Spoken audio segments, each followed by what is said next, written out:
በጉራጌ ዞን አበሽጌ ወረዳ 3 ወጣቶች ፋኖ ናችሁ ተብለው ከመኪና እንዲወርዱ ከተደረጉ በኋላ በአሰቃቂ ሁኔታ መረሸናቸው ታወቀ። በማዕከላዊ ኢትዮጵያ ክልል በጉራጌ ዞን አበሽጌ ወረዳ ኢሰብአዊና ዘግናኝ ድርጊት መፈጸሙ ተሰምቷል። ተመስገን ጌታቸው፣ ይታገሱ አሰግደውና ግዛው ግርማ የተባሉ 3 የአማራ ክልል ተወላጆች ከተሳፈሩበት የህዝብ ማጓጓዣ መኪና ላይ ፋኖ ናችሁ በሚል ውንጀላ ተገደው እንዲወርዱ ከተደረጉ በኋላ በግፍ መገደላቸውን የአካባቢው ምንጮች ለመሰረት ሚዲያ ተናግረዋል። ድርጊቱ የተፈጸመው አገና በተባለችው ልዩ ቦታ ሲሆን ወንጀሉን የፈጸሙት የመንግስት ኃይሎች ከአካባቢው የአበሽጌ አገና ፖሊስና የሚሊሻ አባላት ጋር በመተባበር እንደሆነ ተጠቅሷል። ንጹሐኑ ዜጎች ከተሳፈሩበት መኪና ከወረዱ በኋላ እጃቸውን ወደ ኋላ በገመድ በማሰር አሰቃቂ እንግልት እንደፈጸሙባቸውና በመጨረሻም ጭንቅላታቸውን በጥይት በመምታት በግፍ እንደረሽኗቸው ታውቋል። የግፉ አፈጻጸም በዚህ ብቻ አላበቃም። ገዳዮች የሟቾችን አስክሬን ወደ ትውልድ ቀያቸው ናቻ ቀሊት ቀበሌ ወስደው በመጣል ማንም ሰው አስክሬናቸውን እንዳያነሳና እንዳይቀብር ጥብቅ ክልከላ ጥለው ነበር ሲሉ ለመሰረት ሚዲያ ቃላቸውን የሰጡ አንዳንድ የአካባቢው ነዋሪዎች ተናግረዋል። በዚህም ምክንያት የተገደሉት ሰዎች እጃቸው እንኳን ሳይፈታ ለ3 ሙሉ ቀናት ክፍት ቦታ ላይ ተጥለው በእንስሳ እንዲበሉ እዛው እንዲቆዩ ተደርጓል በማለት የአካባቢው ነዋሪዎች ሁኔታውን አስረድተዋል። አስክሬኖቹ በተለይም ጭንቅላታቸው አካባቢ በተመቱበት የጥይት ምት ምክንያት ሙሉ በሙሉ በመጎዳቱ ገጽታቸውን ለማየትና ለመለየት ጭምር የሚያስቸግርና አሰቃቂ እንደነበር ተሰምቷል።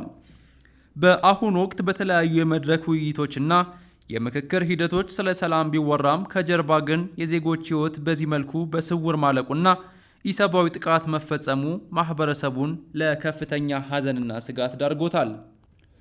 ሌላ መረጃ፣ በሰሜን ኢትዮጵያ በጦርነት እንቅስቃሴዎች ጋር ተያይዞ የደህንነት ስጋት መጨመሩ ተገለጸ።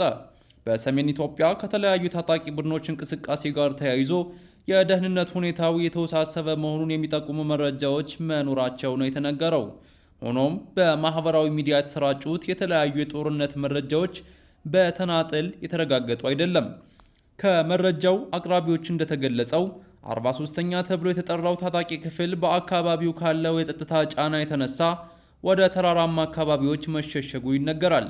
በአካባቢውም የአፋር ሚሊሻ፣ የመከላከያ ሰራዊትና ቲፒኤልኤፍ ተብሎ የተጠራው ኃይል እንደሚገኙ መረጃዎች ያመለክታሉ። ታጣቂዎቹ የሚጠቀሙባቸው ከባድ መሳሪያዎች ከአንድ ስፍራ ወደ ሌላ በማንቀሳቀስ ላይ መሆናቸውም ተገልጿል። ይህም በአካባቢው ሊፈጠር ከሚችለው ጥቃት ጋር ተያይዞ የሚኖረውን ስጋት ያሳያል ተብሏል። በተጨማሪም 26ኛ ተብሎ በተጠራው ታጣቂ ክፍል ላይ የድሮን ጥቃት መፈጸሙን የሚገልጹ መረጃዎች እየወጡ ነው። ጥቃቱ በተባለው ወቅት አመራሮቹ በስብሰባ ላይ እንደነበሩና በጥቃቱም ሰዎች መገደላቸውና መቁሰላቸውን የሚገልጹ ወገኖችም አሉ። በጥቃቱ ምክንያት በርካታ ታጣቂዎች መቁሰላቸውና በአካባቢው ያሉ የጤና ተቋማት በቆሰሉ ሰዎች መሞላታቸውም ተነግሯል።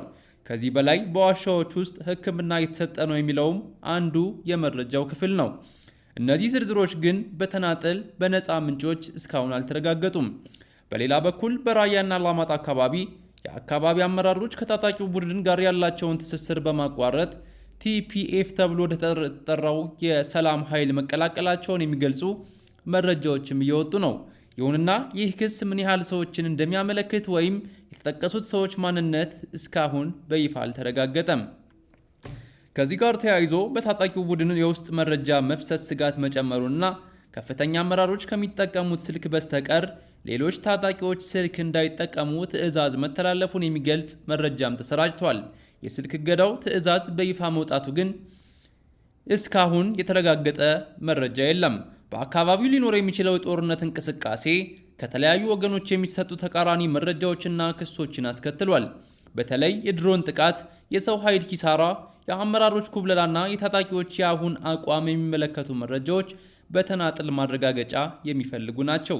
በመሆኑም ከግጭቱ ጋር በተያያዘ የሚወጡ መረጃዎች ከተለያዩና ከታመኑ ምንጮች እስኪረጋገጡ ድረስ በጥንቃቄ መያዝ እንደሚገባ ባለሙያዎች ያስገነዝባሉ። የተጎጂዎች ቁጥር፣ የጥቃቱ ውጤትና የተፋላሚ ወገኖች የወቅት አቋም በተጨማሪ ምንጮች ከተረጋገጠ በኋላ የበለጠ ግልጽ መረጃ ይዘን እንደምንመጣ እንገልጻለን።